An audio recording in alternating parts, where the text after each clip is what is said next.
Hello everyone, আসসালামু আলাইকুম। Welcome back to my channel Adnan mom লাইফস্টাইলে আপনাদের সবাইকে স্বাগতম।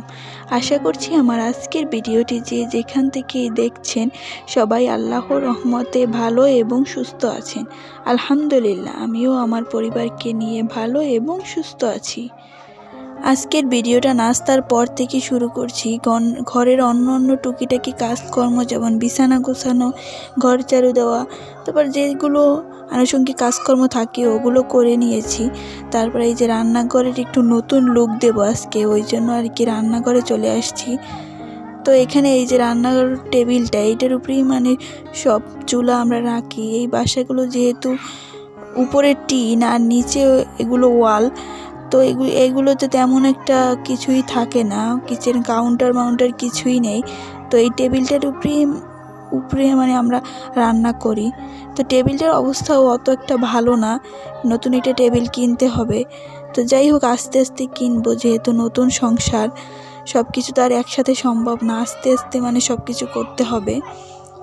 তো ভাঙাচোরা টেবিলটা কি আর কি একটু মুছে টুছে নিচ্ছি। আর এই যে রাইস কুকারটাও একটু মুছে নিয়েছি। তো মোটামুটি মোছা হয়ে গিয়েছে।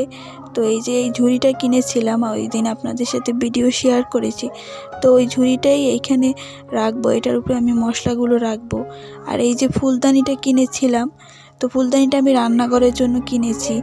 জানি না এই হিটার চুলার পাশে এটা রাখা যাবে কি না, এই চুলাগুলোর অনেক বেশি তাপ থাকে।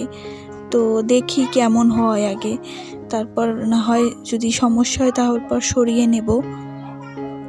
যাই হোক, এই যে আমি অফ ক্যামেরায় কিন্তু যেগুলো এখানে রাখবো মশলার জারগুলো, ওগুলো কিন্তু রেখে দিয়েছি। তো যেগুলো আর কি খুব বেশি প্রয়োজন ওগুলো রেখেছি, কারণ টেবিলটা অনেকটাই ছোট। তারপর রাইস কুকার, চুলা, তারপর একটা র্যাকও আছে ওই পাশে।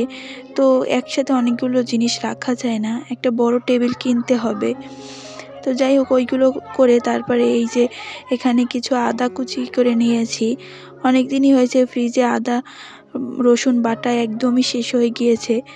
তো আদাগুলো অনেক দিন আগে এনে রেখেছে, তো করব করে আর করা হয় না। তার মধ্যে আমি নিজেও একটু অসুস্থ, তারপর বাচ্চারাও অসুস্থ, তো সব মিলিয়ে আর করা হচ্ছিল না। তো আজকে এই যে সবগুলো একসাথে করে নিয়েছি। তো এখানে 1 কেজি পরিমাণে রসুন আর 1 কেজি পরিমাণে আদা আছে। তো সব কিছু একসাথে ব্লেন্ড করে রেখে দেব।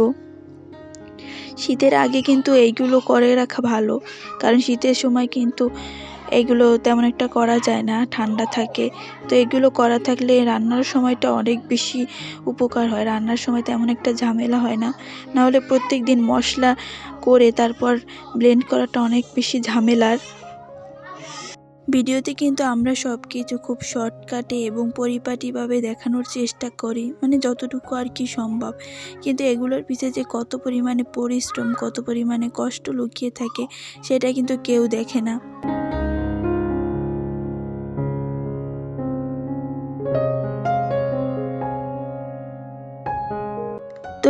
এই যে এখানে রসুনগুলো ব্লেন্ড করা শেষ, আর এই যে আদাগুলো আগে ব্লেন্ড করে ফ্রিজে ঢুকিয়ে রেখেছি, আর এই যে রসুনগুলো এখন রেখে দিচ্ছি। তো আমার ফ্রিজটাও অনেক বরফ জমেছে, ফ্রিজটাও পরিষ্কার করতে হবে, কিন্তু এখন আমি করতে পারতেছি না, কারণ আমার অনেক বেশি ঠান্ডা লেগেছে। তো যেহেতু আমার ছোট বাচ্চা আছে, আর আমার বাচ্চার বয়স 1 বছর, তো যেহেতু ব্রেস্ট ফিড করে এখনও, তো আমি চাইলেই যে কোনো কাজ করতে পারি না, ঠান্ডার কাজ। আর এখন একটু শীত, এখন তো আরও বেশি সাবধানে থাকতে হবে।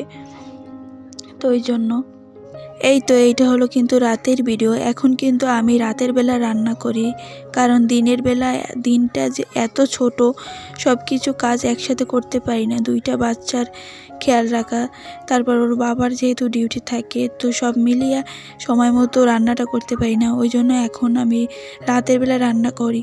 আর এখন যেহেতু শীত, এখন কিন্তু খাবার অত একটা সমস্যা হয় না, অত একটা বাসিও হয় না।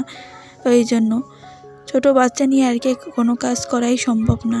তো এখানে কিন্তু আমি পাতলা ডাল রান্না করে নিয়েছি, আর আজকে কিন্তু আমি সর্ষে ইলিশ রান্না করব। এই জন্য কিন্তু এই যে সর্ষে আমি গুঁড়িটা নিয়ে নিচ্ছি, এটা কিন্তু সর্ষে গুঁড়ি, এটা আম্মু আমাকে করে দিয়েছে।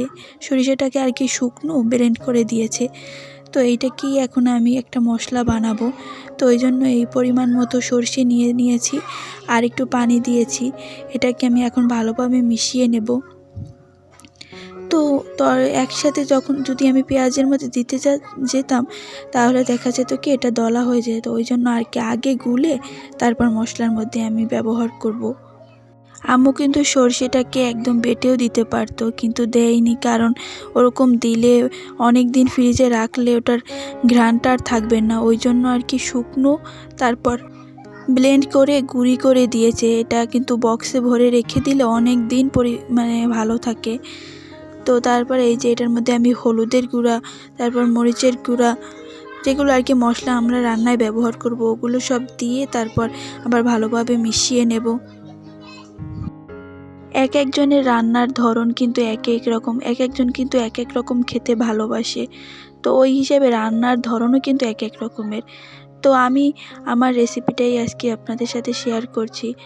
তো অনেকেই আছে আরও অনেক ভালোভাবে রান্না করে, তো আমি আর কি আমার প্রসেসটা শেয়ার করছি। আশা করছি আপনাদের কাছে ভিডিওটা ভালো লাগবে।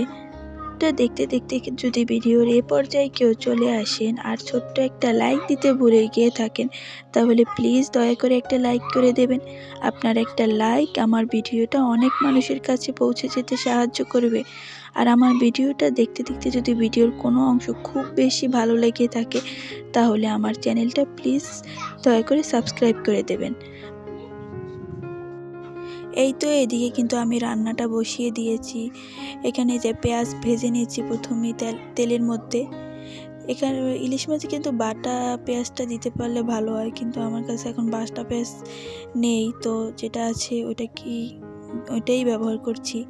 তো পেঁয়াজটা ভালোভাবে ভেজে নেব। আমি কিন্তু রান্নাটা সবসময় খুব যত্ন সহকারে করার চেষ্টা করি, বাচ্চাদেরকে নিয়ে আর কি যতটুকু সম্ভব হয়, যাতে আমার প্রিয়জনেরা এই রান্নাটা খেয়ে তাদের কাছে অনেক বেশি ভালো লাগে। আমার মনে হয় আমি না, শুধু প্রত্যেকটা মেয়েই রান্নাটা খুব যত্ন সহকারে করে, যাতে এই রান্নাটা খেয়ে সবার কাছে খুব ভালো লাগে। আমার কাছে কিন্তু রান্নাটা খুব বেশি পছন্দের, আমার রান্না করতে কিন্তু খুব ভালো লাগে। তো আমার মনে হয় প্রত্যেকটা সংসারী মেয়েরই কিন্তু রান্না করাটা পছন্দের কাজের মধ্যেই পড়ে।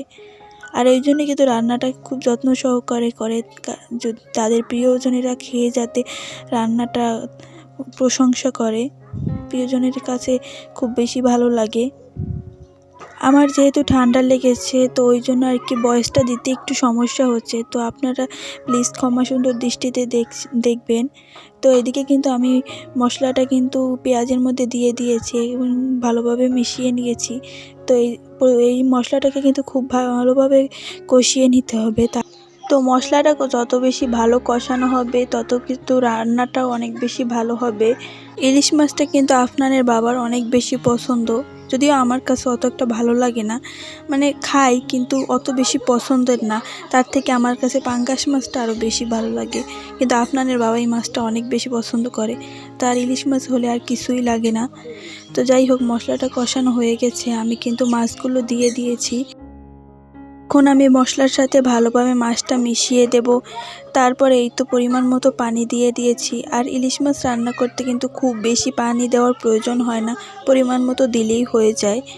তো যাই হোক, মোটামুটি মাছটা হয়ে গিয়েছে। এখন কিন্তু আমি ধনিয়া পাতা কুচি দিয়ে দেব উপর থেকে। ভিডিওর এ পর্যায়ে আরও একবার মনে করিয়ে দিতে চাই, যদি আপনি আমার ভিডিওটা এখনও দেখে থাকেন আর একটা লাইক দিতে ভুলে গিয়ে থাকেন, তাহলে প্লিজ দয়া করে একটা লাইক করে দেবেন। যাই হোক, আমি আর ঢাকনা দিয়ে আরও কিছুক্ষণ রেখে দেব। এই তো এখন কিন্তু মোটামুটি রান্না হয়ে গিয়েছে, এখন কিন্তু আমি ঠিক চুলাটা অফ করে দেব। দেখতে দেখতে কিন্তু আজকে ভিডিওর একদমই শেষ পর্যায়ে চলে আসছি। সকলের দীর্ঘায়ু এবং সুস্বাস্থ্য কামনা করে আজকের ভিডিওটা এখানেই শেষ করছি। সবাই ভালো থাকবেন, সুস্থ থাকবেন।